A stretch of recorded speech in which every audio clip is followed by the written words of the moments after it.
One. Hey, what is going on, everybody?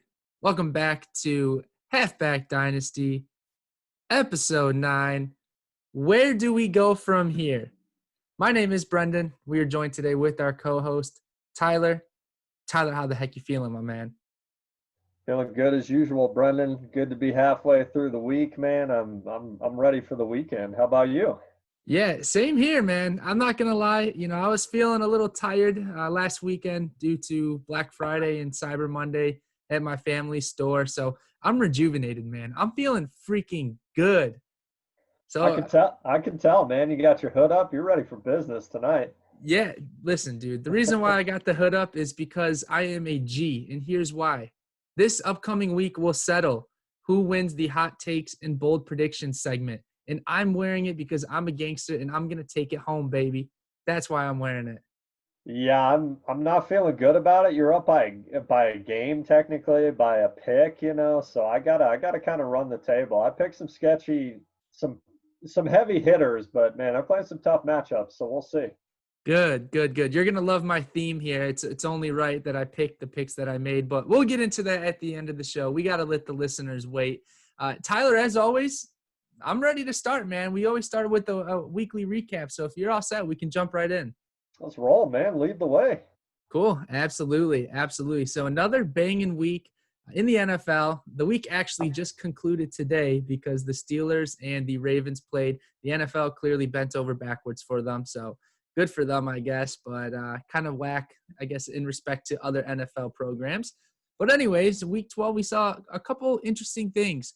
The Saints absolutely annihilated the Broncos, which I didn't really think there was a question there. You and I got to see our favorite player of all time, Taysom Hill, absolutely destroy Alvin Kamara's value yet again.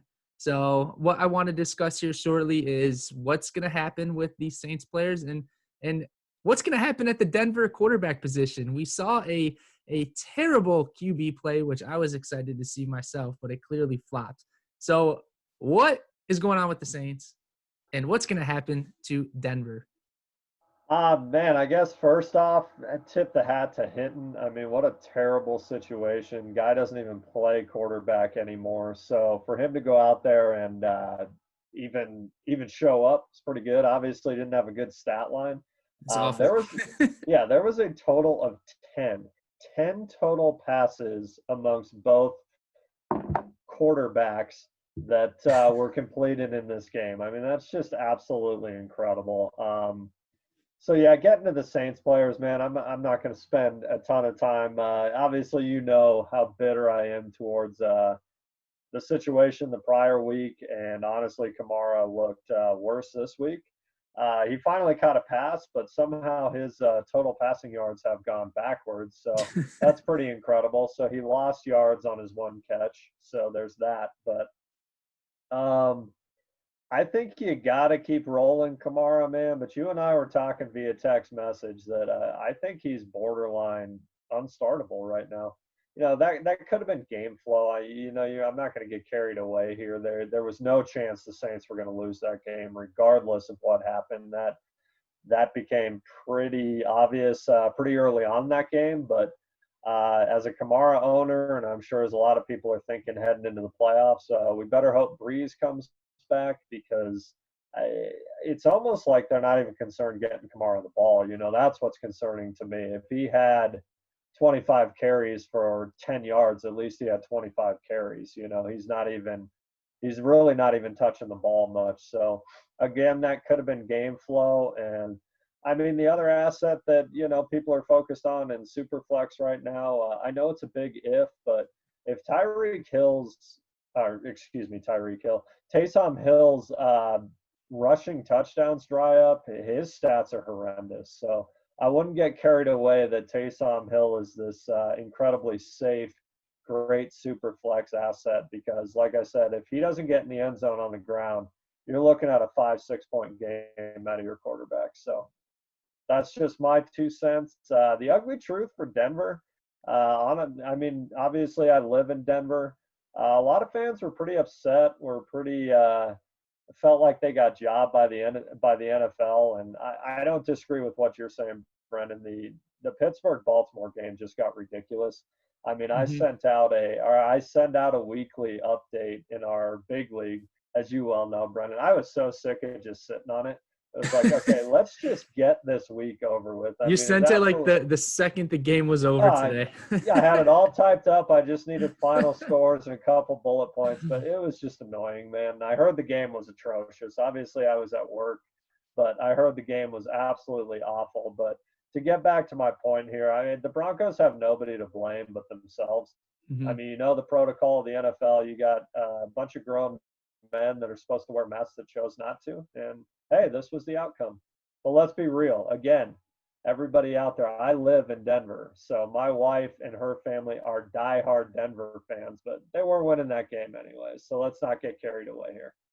I agree wholeheartedly. And I don't know if you saw, but Drew Lock's mom made a tweet basically backing up Drew Lock on Twitter, calling out the NFL, saying it's ridiculous because I guess he didn't even test positive. And Right. the general reaction to that is, of course, like, dude, your son is an NFL quarterback. He's a full-grown man. You don't need to be backing him up on his actions like he's a young kid. Like, he chose to break protocol, whether it was for a minute, a second, however long. He did it and really disrespected his team and his teammates, if that makes sense. Absolutely. Obviously, I'm sure it wasn't intentional, but you're letting your team down because now they're looking for a quarterback that they can bring up. Weirdly enough, they brought up a wide receiver, which blows my mind. I'm going to name off a couple free agents at the quarterback position. I don't know if they're still technically in the league or they're available for the league, but these guys would have been a way better play at the quarterback position. Josh Rosen was the first to come to mind. He's a free agent, first round pick, 2018. You really couldn't give that guy a call, like for a game? I mean, come on. Colin Kaepernick, which we've discussed a few times. You know, even if he's not fit because he's been out of the NFL for like 4 to 5 years, there's no way he would have played worse than Hinton. I believe that's how you pronounce his last name. Brock Osweiler, another boo-boo quarterback, but still would have played better. Sam Bradford, I don't know what that guy's doing, but these are all names that I just thought of at the top of my head. How could you not at least get one of them? Give them a couple $100,000 to lose a football game, you know? Absolutely, man. I was praying to see Kaepernick. Would have loved to have seen it. It would have been crazy. Just one game. One game. Give him a shot. See what the heck happens. Plus, where's Muscle Milk when you need him? Where's our boy Brady Quinn, you know? Brady Quinn. Wow. He's Down, right Doug. up there in free agent quarterbacks, I'm sure that's available. Absolutely. I thought there was something strange that they couldn't sign somebody. I could be way wrong, but I thought I heard that they couldn't bring somebody in. But Oh, interesting. They had to I like could keep be it to the wrong. practice squad though or something? Yeah, I could totally be wrong. What would have been great was the assistant coach had he had to play. That's what would have been amazing. I wish they would have allowed that to happen. But hey, you don't want some senior citizen getting blown up, you One know? hit and they're dead. Yeah, I absolutely. was low key hoping for what's his name? Who's a Royce Freeman? I wanted Royce Oh Freeman yeah, to me actually too. take some snaps because I have him in a couple leagues. I was like, dude, a Wildcat offense, put him in the backfield. He'll at least get the highest yards per game he's had all season at like 40, you know? It would have been fun, man. Well, it was interesting because I heard a bunch of takes on the radio, other fantasy shows about competitive balance and how ridiculous it was that the NFL went there. Like the NFL has anything to worry about. Like they lost any fans or viewership. You know, and Mm-hmm. fantasy football, in my opinion, is what keeps the NFL in this upper echelon where it Mm-hmm. is. So let's not pretend that people are going to be like, oh, I'm never going to watch football again because that was just a travesty. Yeah. Oh, don't hate me for saying this, but I'm sure more people tuned into the Denver game with this quarterback situation than normally. Probably, yeah. It was a spectacle, man. Take that with a grain of salt to everybody in our big league. I apologize. You know, I'm a Chicago boy, not from Denver, so I'm sorry for that. Cool, Tyler. Let's move on. You mentioned Tyreek Hill. The Chiefs held on to beat the Bucs 27-24. The Chiefs are just such a solid team, man. Tyreek Hill is phenomenal. He had 200 plus receiving yards in the first quarter. I mean, he was on pace to break records, but Yep. then as many people were saying, they were disappointed that he didn't end the game with like 4 touchdowns and 400 receiving yards. So he's an incredible player. Mahomes looked good as ever, just like always, never denying that. But more importantly, what we talk about quite a bit on this show is the wide receiver room of the Tampa Bay Buccaneers. So, Tyler, a few more questions for you. I love asking the questions, getting your opinion so I can dial in, use your knowledge and advice, and make good moves against you in your league. So, uh, Tyreek Hill, what's his value? Where does he rank in terms of wide receivers this year and moving forward? That's to me, he's untouchable, Brendan. To be completely honest, I think he has the highest floor out of, or highest ceiling, excuse me, literally out of any asset in fantasy football outside of a QB. Mm-hmm. So, to me, honestly, I think Hill is probably my top WR in fantasy. To be completely honest, just because of what he can do. Mm-hmm. And it was interesting that he had a chance to break at least Jerry Rice's fantasy record, which did not happen. But it just goes to show how greedy we get in fantasy football. The guy had 13 grabs for 269 yards and 3 TDs, and people are disappointed at the end of that game. So, yeah, Tyreek Hill to me is probably the best receiver. He's the safest asset, and a lot of that is a testament to Mahomes. I mean, Mm-hmm. obviously, Tyreek is a phenomenal player, but you're only as good as your quarterback. Let's be completely honest. Which leads me into a question for you, actually, Brendan. I think at this point, we know about what Mahomes is in Superflex. He's probably the equivalent of untouchable in Superflex. Sure. My question to you, like in our big league where TDs are worth 6 points and a 1 QB, what do you think Mahomes is truly worth, or what would you sell him for? So I think Patrick Mahomes is the clear-cut MVP. I'm not going to lie. So let me throw that out there first. There's a lot of discussion. Every few weeks, there's a new quarterback in the MVP race. Russell Right? Wilson, Kyler Murray, Josh Allen, whoever it is. Patrick Mahomes has been the most consistent. I almost called him Patty there for a second, but I ain't going to disrespect him. We don't do that here. Patrick Mahomes is the most consistent quarterback. He is the best quarterback in the league, and it's not close, in my opinion. Uh, I think that in one quarterback leagues, I used to never really value QBs as much, even the top ones, because there wasn't much disparity between like the top 10, 15 QBs. Sure. Now, this year, as offenses are more powerful, they gain more yards, there's more touchdowns per game. Quarterbacks who are dominant are worth so much more. Before the season started or beginning of the season, quarterbacks like Patrick Mahomes, Russell Wilson, Kyler Murray, and Dak Prescott, those guys absolutely shredded like almost every other quarterback. And Josh Allen, let me throw it in that list too. Those 5 quarterbacks were incredibly better than the 6th, 7th, 8th, 9th, 10th. You know, they were scoring 40, 50 points a week. That's more than possibly your top running back and top receiver, right? So the value is a lot higher. At least for me, I have a lot more value towards these quarterbacks now.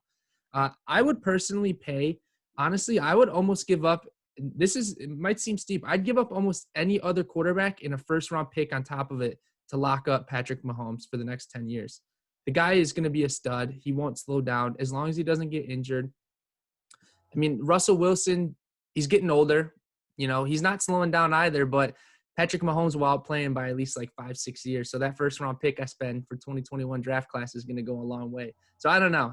Any quarterback in a first round pick, I'd pay 2 first round picks mid to late for him probably.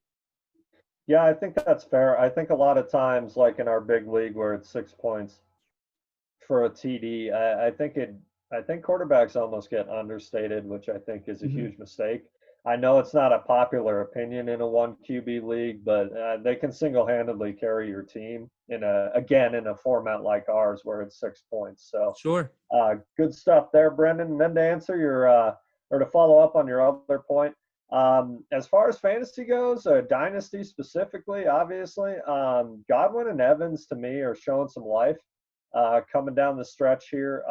Evans now has 4 TDs in his last 3 weeks. So that's pretty big.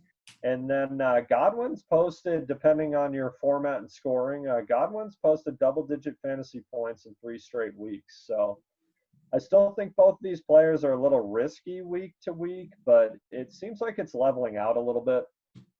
Brown has had a tremendous amount of targets. That kind of dried up last week, so maybe that was game script or maybe he just wasn't open. But Evans is a little more TD dependent, whereas the targets and yards seem to be a little bit more there for Godwin. Godwin seems to be a pretty good red zone target as well, I've noticed. So you and I have said this whole season, there is no reason to trade Evans or Godwin. I still don't think there is. I still don't think Tom Brady's their long-term quarterback. So even if you're worried about what Tom Brady's doing to the offense, that's no reason to trade a stud 26-year-old wideout and a stud 24-year-old wideout. These two will play long after Tom Brady is done. Well, in theory, maybe he'll play till he's 60. But I think Brady's showing signs this year of maybe slowing down a little bit. He's definitely had some good games, but he's also really struggled to get going early. So that's my 2 cents on Evans and Godwin. And as far as Gronk and Brown go, to me they're not. Yeah, to me they're not really fantasy relevant for any extended amount of time. So Yeah. I just don't factor them in. Yeah, let me throw this out there. This is pretty crazy. Mike Evans is currently ranked 31st among receivers and tight ends in total receiving yards. So he's ranked 31st right now with 613 receiving yards.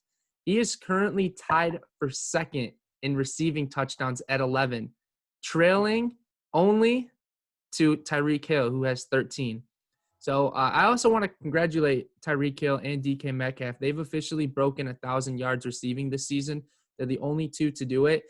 Currently ranked third in total receiving yards is actually Travis Kelce at 978. So he has more receiving yards than guys like DeAndre Hopkins, Terry McLaurin, Stephon Diggs. Honestly, this list is kind of a crapshoot. It's not really like your top 5 elite wide receivers. There's so many guys up here that have made the jump. Robbie Anderson is currently ranked 9th at 912 receiving yards. Terry McLaurin hopped up there, is currently ranked 5th. Justin Jefferson's ranked 8th.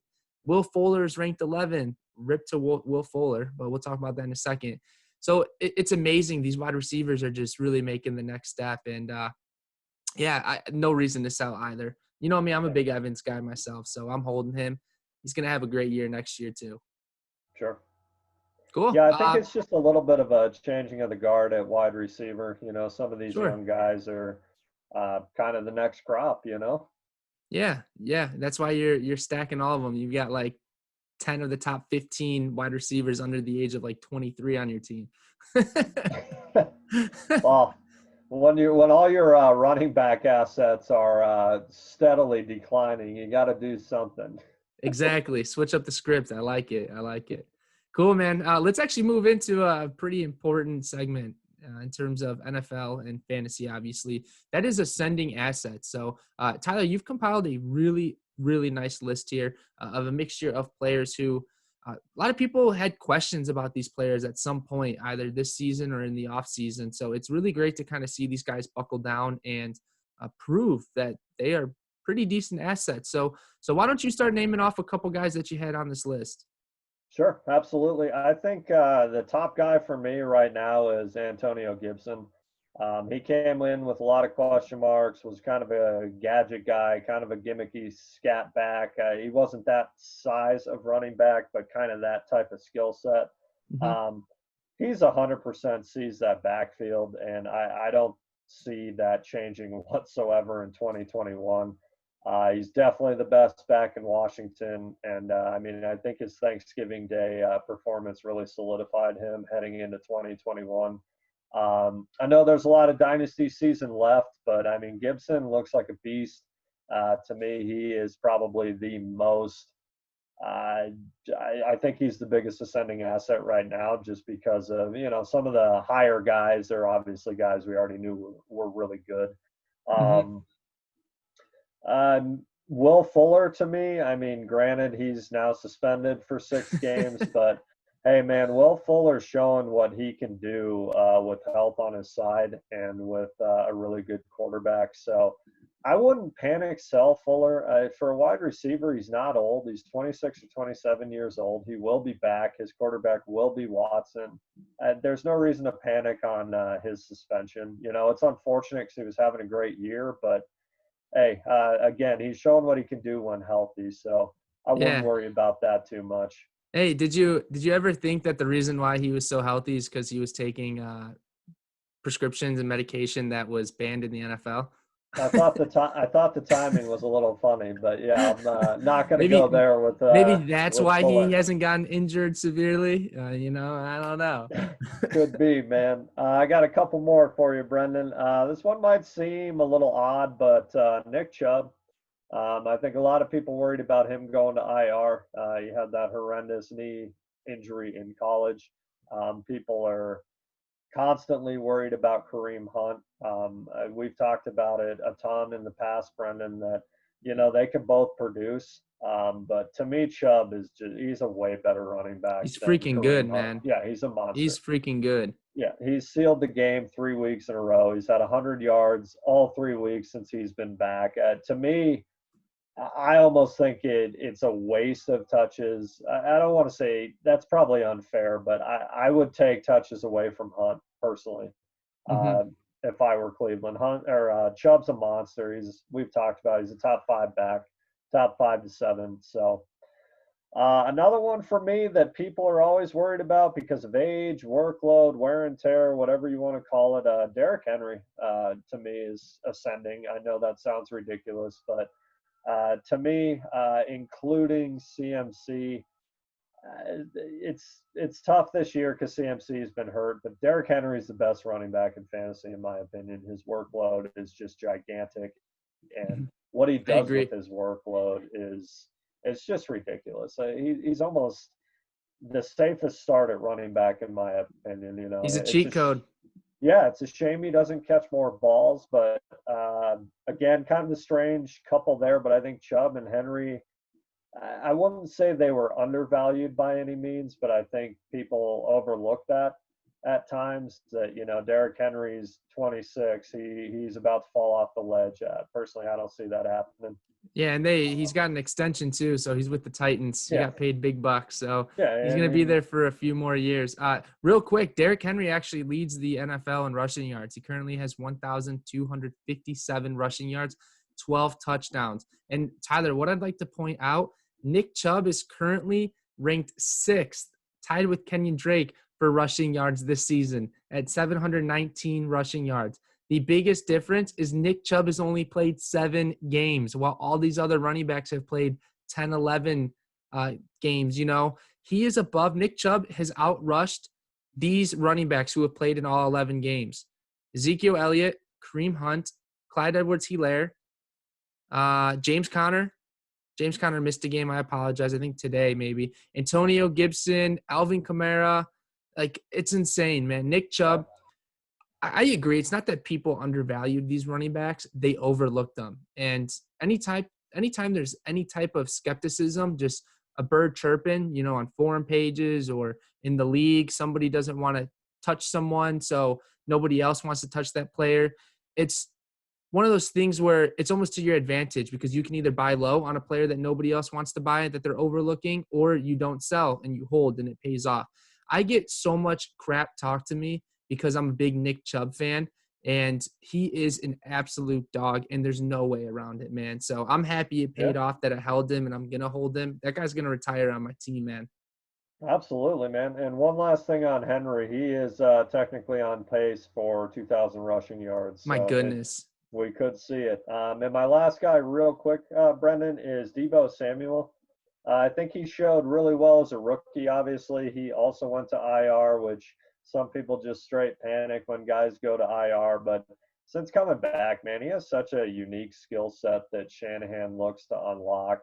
To me, it might be a little high for some. I think he's a top 15 dynasty wide receiver moving forward. So, That is uh, steep. That's steep, but I can see it. yeah, really think Samuel will continue to progress this year. And this offseason, I think he'll be one of those really hot names that if you don't own him, it's going to be real tough to get him. Sure.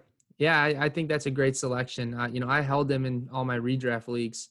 So, obviously you're going to hold him in Dynasty regardless. But, yeah, held him in redraft, and, it paid off. He had a great week, and, they're lacking offensive weapons due to all the injuries on both sides of the ball, man. I feel so bad for the 49ers, but it just goes to show Kyle Shanahan is a great coach, man, because they're still pumping out a few wins when legit their entire team is just suffering from injuries.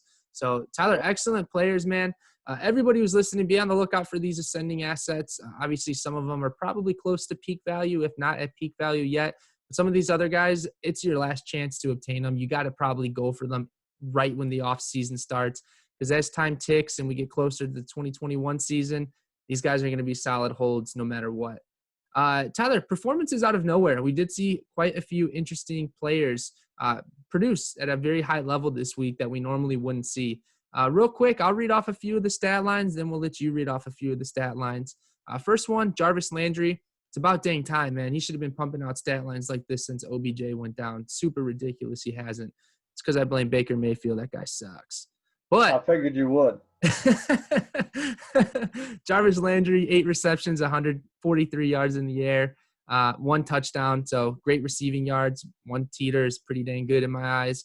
Evan Ingram, 6 receptions, 129 yards. I think he was actually my tight end pick to click. Start him this week or this past week. Finally coming along nicely. I respect it. And Kenyon Drake, never been a fan of him. Probably never will be a fan. I don't know why. He just holds that type of name value that I don't like. 22 attempts on the ground, 78 yards, 2 touchdowns receiving, which is pretty dang good. So if you ask me, that's definitely a good stat line right there. Got you a lot of fantasy points. So really respect it. Tyler, who else you got on here? I just wanted to point out, Brendan, that in my notes here, I did give you the shout out that Evan Ingram was your stardom at tight end. So I actually switched out Johnny Smith and put in Ingram after our show. So Respect, thanks a lot, brother. man. Thanks Respect. a lot. I had Devontae Parker on here with 8 grabs for 119 yards. This just shows, Parker, he can be this guy with Fitzpatrick. I think he's a safe start with Fitzpatrick. If Tua's in there, don't bother. Latavius Murray, 19 carries, $124 on the ground, 2 teeters, monster game. Great game for him. Cam Akers out of nowhere, 9 carries for 84 yards and a TD. Dig a little bit deeper. I think one of his rushes was for 69 yards. So Diluted a little bit. Yeah, don't get too carried away there. But good to see him. Good to see that he had some explosiveness after we kind of bashed him, I think, last week. So I'd like to see Cam Akers get rolling here. And last but not least, saved it for you, buddy. Your boy, David Montgomery. 11 rushes, only 11 rushes for 103 yards, 5 grabs for 40 yards, and a teeter. What do you think, Brendan? Are you buying this? Efficiency. Is this Montgomery? Listen. I've got David Montgomery in my hot takes and bold predictions, baby. You'll see in a second. Dude, he looked so freaking good on like the second play of the game or the second play of the Bears drive. He broke off that 57-yard run. I know he was thinking while he was running that freaking ball, wow, it's nice to have an offensive line actually open a hole for me. Guarantee that's what he was thinking, man. Promise it. Absolutely, man. My wife was actually in a really close game, and she was going against a guy that had David Montgomery. And on that play specifically, it was just like, seriously, this is going to be the week? Of course it is. Yep. And unfortunately, the Bears just got absolutely smacked, so it was all for nothing. But it's good to see. See, this is the reason why this is good. Most Bear fans know David Montgomery is a capable running back, and we all like him a lot, actually. We know he's just getting shafted by a terrible offensive line. But what this does is, in the organization's eyes, it shows that David Montgomery is not a problem. He's not the issue here. So I think, if anything, obviously when he performs well or has a big run like that, it goes to show he is a good running back and they'll keep him around. At least I sure hope so. The guy's a dog, dude. His his yards after contact's incredible. He breaks so many tackles, well, because he gets hit by 5 guys at once and he breaks 3 of them. But, it's David Montgomery's a dog. I hope he really gets going. So I like Montgomery too, man. I've been trying to buy him all season, so I'm with you. Cool, man. Tyler, let's move on. This next segment, it's a really cool idea that you brought up. Got to give you all the credit here as you thought this one through. So what are we going to be talking about here rolling through this next segment? I figured as we're kind of coming to the end of the year, I mean, some teams, their season's over next week, and then just a short 3 weeks of playoffs. I just figured we'd go through. You and I each pick one guy at the main position. So QB, running back, wide receiver, tight end. Heading into kind of thinking about offseason into next year. Who are the safest assets in Dynasty moving forward? And who are in the reverse guys that maybe still have pretty good value, maybe you sell them a year too early, but guys are looking to move on from. I Cool. think it'd be fun to compare our list, and either one of us can start, man. It's your call. Yeah. Honestly, we might be doubling up here. Let's see how close of a call, like how great our minds are thinking alike. You can go first, man. Yeah, why don't you just list through your safest? Let's start with your safest, one player per position. Yep, I'll go with my safest. My first QB pick speaks for itself. There's nothing to back up here whatsoever. Patrick Mahomes, safest quarterback in Dynasty, in my opinion. Next up, RB. I talked about it earlier. Derrick Henry for me is the safest asset moving forward. His workload is unquestioned. As you Yeah. said, he's signed with the Titans. No disrespect to McCaffrey or Kamara. Henry's just a different kind of beast, man. That dude's just absurd. He has been for 2+ years now. It's just crazy. And if they find a way to get him the ball through the air, look out. His stats are going to be outrageous every week. Yeah. My wide receiver, you'll probably see a theme here. Tyreek Hill, to me, is the safest wide receiver moving forward. You got to be a little bit careful in the offseason. I mean, he did have whatever happened in that case, but I mean, he's cleaned up his act. You can't expect that to continue. So Tyreek Hill for me, he plays with Mahomes. He's tied to Mahomes. They've extended him, Tyreek Hill, and tight end. Any shock here? Another KC player, Travis Kelce. Unquestioned, you said it. He's almost at 1,000 yards. He's the third highest receiver in the NFL. It's absolutely ridiculous. In a position that is so void of points in Dynasty, Travis Kelce's absurd. He's He's a dog. just an irreplaceable asset, and that includes George Kittle to me. Kelce, regardless of age, number one tight end with a bullet. He's a WR1. He's not even a tight end one. He's a WR1. So, as you can tell, anybody linked to Mahomes, it's a pretty easy pick. So, Yeah. Yeah. what do you got, Brendan? So we had 3 of the 4 the same picks, 3 out of 4. The only one I didn't pick, so obviously Patrick Mahomes is a no-brainer. I had Derrick Henry moving forward. Reason being is because he has not gotten injured. A lot of the big names have been injured, and it's pretty proven that Tennessee wants to funnel their offense through Derrick Henry. The good news is their passing game is getting a little bit better, which helps Yeah, Derrick Henry out even more. agreed. So after putting up multiple performances of hitting, close to or over 200 rushing yards, multiple touchdown games on the ground, it's pretty evident this guy is a beast, and he is the safest running back in all of fantasy football. Wide receiver was the one that changed. I actually had Devontae Adams. I thought that's who you were going to pick, low key. So I think Devontae Adams is the best wide receiver right now. I think his injury scares are less of a concern than Tyreek Hill's offseason spontaneous emotions type, whatever, however you want to phrase it. I think Sure. that's more of a concern to me than Devontae Adams' injury. Here's why. A lot of times when these situations happen, it's pretty unexpected. It happens to people who have interesting temperaments in terms of emotions. For example, Darius Geis. Who would have thought Darius Geis is a complete jabroni? None of us would have thought it. Who would have thought Joe Mixon was a jabroni many years ago in college? Who would have thought Tyreek Hill would have been tied up in these allegations? The point is, once it happens, there's an even bigger shot that another off-field concern or issue will arise. So that's why I put Devontae Adams over Sure. Tyreek Hill. And because Aaron Rodgers is playing well enough. I think that could change depending if Rodgers gets traded or whatever the Packers want to do. I don't know. But tight end, Travis Kelce. I was considering Kittle, but Travis Kelce is above him in my eyes, even in Dynasty, because he is a cheat code himself, man.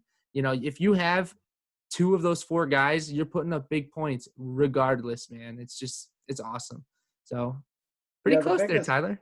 The biggest difference for me with Kelsey and Kittle is Kittle still has tight end games where he has 3 or 4 points. Kelsey Hmm. does not. He never Yeah. does. Well, because he gets at least like 7 receptions on 11 Exactly. targets for 80 Yeah. yards and most So likely a touchdown. agreed. Agreed. Yeah, crazy, man. All right, let's move into sell now. I've got a few people here. You want me to kind of jump the gun here first? Go for it, man. Sure, sure. So this was a lot more difficult to choose from because obviously there's more players to pick from that I would sell than I would pick that I think are the best asset, if that makes sense. As in, I was able to narrow down the safest assets to 2 to 3 players at each position, making the choice a little easier. Sure. Whereas selling now, there was a little bit more to take into consideration, and the pool to pick these players was a lot more broad. Uh, Quarterback, Ben Roethlisberger of the Steelers.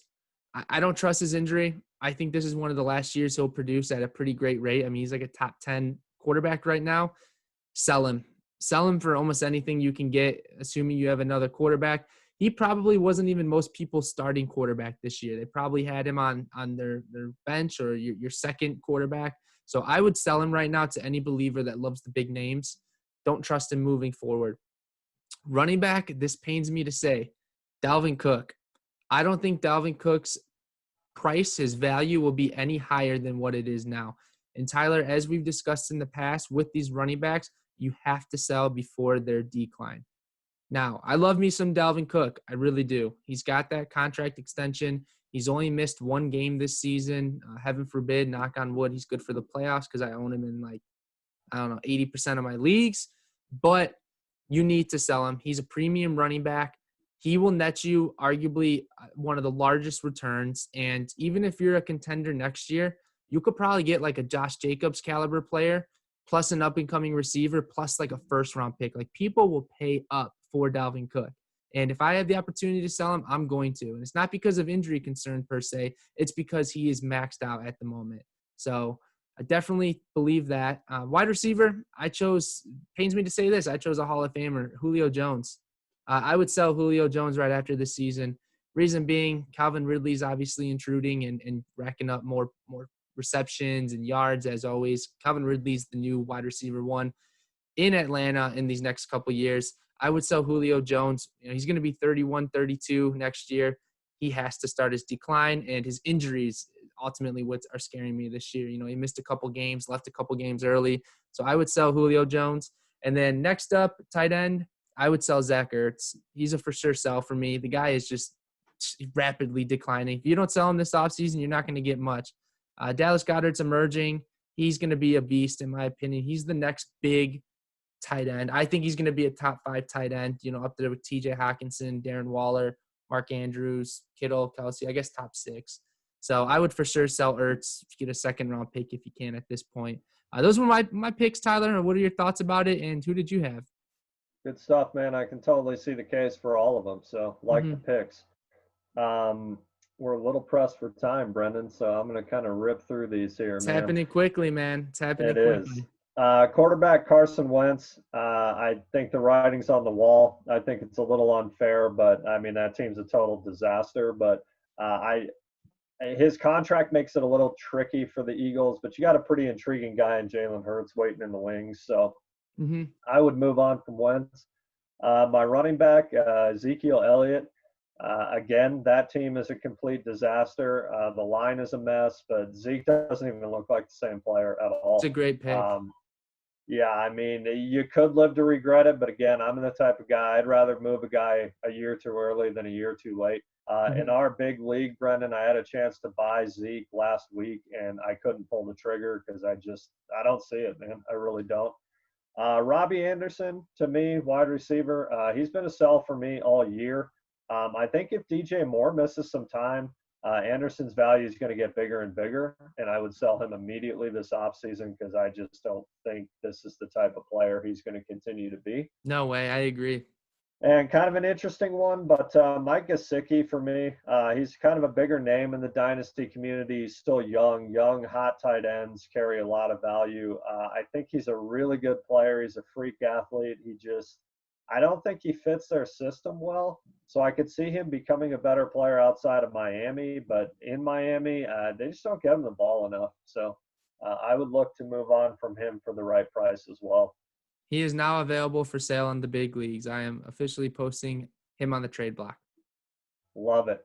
Love it. Cool, man. Cool. I really like this segment. And as the season ends, we should probably keep talking about these types of ascending assets, who you should go after before they become untouchable, who you should sell and get peak value for. Excellent, Tyler. That's perfect. Let's move into arguably one of our favorite segments, the Wire, WYR, Would You Rather. Tyler, let's just crank through these. I agree. Time's passing quickly. Why don't you just name off the would you rathers? I know you're asking me this week, and I'm simply only going to say that player. I'm not going to give any explanation. So let's see how good I feel about these. Fantastic, man. I think we'll push hypothetical trades to Sunday. We'll Okay. incorporate that into the Sunday segment. All right, Sure. man. So standard PPR, serious contender, James Robinson and Deebo Samuel or Travis Kelce. James Robinson and Deebo Samuel. Okay. I saw this one on DLF and seemed pretty fair. But Mike Williams in a mid-first and mid-second, or Evan Ingram and David Montgomery. Evan Ingram, David Montgomery. Interesting. I like it. Tyreek Hill in a mid-first, or CMC. Christian McCaffrey. Okay. Going back on the earlier segment that I called you out, see what you would do. 1 QB, Patty Cakes or Amari Cooper and Zach Moss? Wow. Patrick Mahomes. Way to stay consistent, my man. Yeah. Honestly, I think that's kind of light now that I'm thinking about it. Patrick Mahomes is just so good. And it's so funny. Real quick, Tyler, you know what? I'm actually going to give you a couple trade offers because I had a couple players matching yours real quick. I was going to ask you, would you give Patrick Mahomes for Dak Prescott and T. Higgins? No, I would not. Fortunately, in the Ooh. big league that you and I are in, I wouldn't have to make that decision because I own Higgins and Mahomes. But Wow. nah, Mahomes is just It's too he's too good. consistent, man. He's too good. 10 years, man. 10 You'll years of this regret type it. of production. I think you'll regret almost any trade you make with Patrick Mahomes. I really do. Yeah. And real quick, Tyler, I'm sorry. I'm actually just going to list these off real quick because we picked very similar players. Would you Good, give man. Joe Mixon for Zach Moss in a late 2021 first? Yes. See, that's probably pretty smart. Would you give a mid first round pick for 3 random second round picks? I would wait till post draft. Yeah. Okay. Very smart. And actually, my last one, this was going to be a heavy trade. Would you give Dalvin Cook and Amari Cooper for Jonathan Taylor, Justin Jefferson in a mid 2021 first? Say it one more time. Would you give Dalvin Cook and Amari Cooper for Jonathan Taylor, Justin Jefferson in a mid 2021 first? I would, yes, but I worry severely about Dalvin Cook's health. Okay. I told you, man. I had him for years. Every time I needed him, he was hurt. So Yeah. Hopefully, I'm praying he's he the doesn't get best hurt these player in the next couple deal. of weeks. But I think that's a decent future-looking buy low for Jonathan Taylor. I think people selling Taylor now is a big mistake. Yeah, I agree. I think it is enough value in return for Dalvin Cook. So it's kind of funny because like Amari Cooper is almost a tossing player in that trade to me. So weird. For sure. I had one more for you, Brendan, which was Cam Akers in an early first or Justin Jefferson. Ooh. Honestly, Justin Jefferson. I think the guy's going to be a stud. Still questionable on Cam Akers, even though I think the Rams will trust him a little bit more now after seeing that performance. Every time you break away a big run like that, they trust that you're capable. So he'll be good. He'll be good. Agreed. Cool. All right, Well, Brendan. that's good, man. Yeah, that leads us into hot takes, man. Just to recap last week a little bit, you pulled ahead by 1 because you got 1 right. You were super close on your Nick Chubb, Kareem Hunt. I went 0-3, obviously. Ridley did not cash out for me. Danny Dimes got hurt, and Jalen Rager, my goodness, is that dude nasty? I don't know. Yep. You missed on your Miles Sanders call to break 125 yards. You Mhm. nailed James Robinson bouncing back. He had a great week. And again, you had Nick Chubb and Hunt combining for over 125 total yards, or sorry, 250 total yards. They went for 238. So, man, that would have all but wrapped it up because again, you're Hate to up by see it. one, man. This is the last week to figure out who's going to win this bet.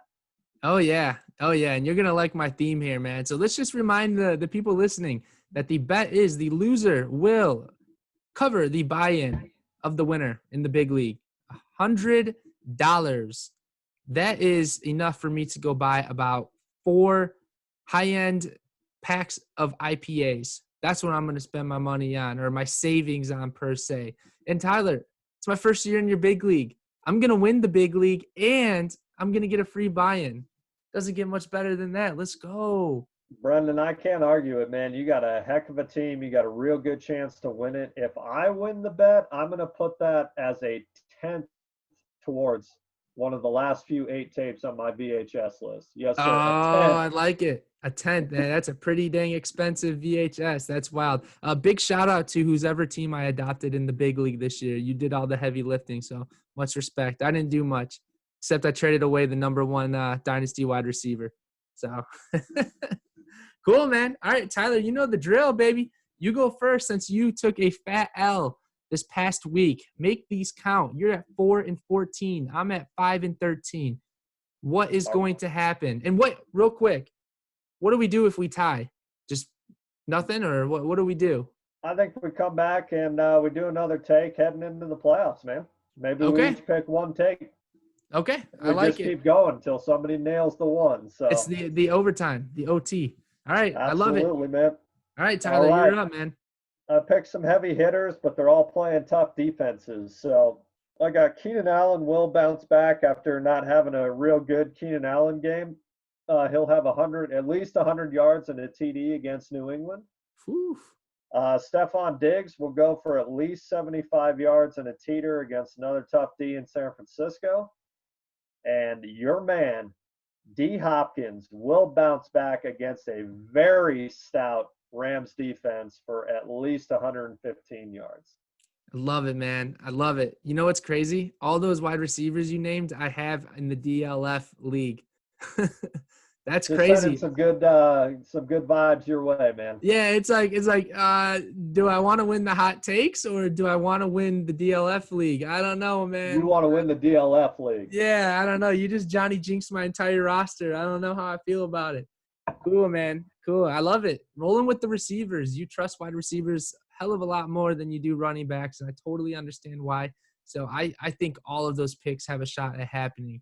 I really like them, man. I really like them. You ready for mine? Let's roll it, baby.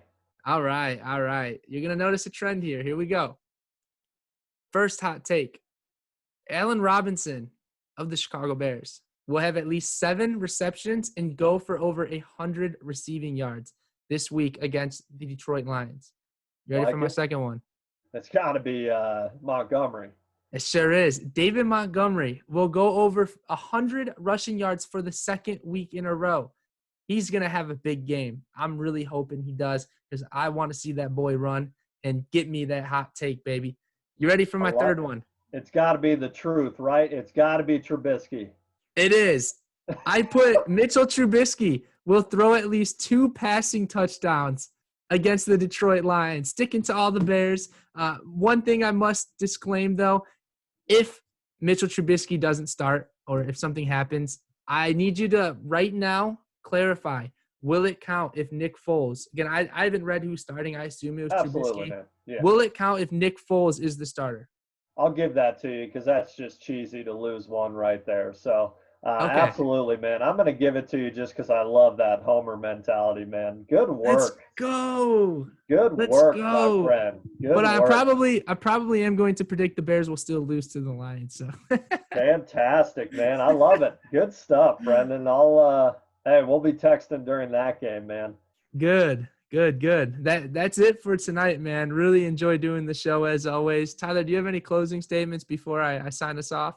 I got a couple closing statements, man, and a weird I've had a few shout outs, a couple people asking about a little special guest appearance on my sign off here. So bear with me on the closing statements here.